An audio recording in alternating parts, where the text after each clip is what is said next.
من به همه شما یک سخن میگم، همت آگاه باشین برادرای عزیز.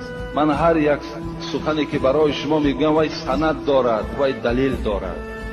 من از پیش خود هیچ صحبت کردن نمیتوانم، زیرا این صحبت های مرا تمام جمهوری گوش میکنند و در هر یک فتوایی که من برای شما میدهم من در نزد خدا مسئولم، جوابگرم. شاید که من از شما دیده از خدا بیشتر ترسم، شاید.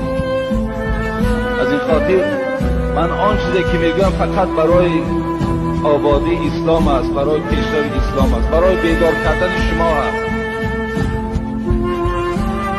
از این خاطر فقط و فقط مدد از الله پشت خلاص.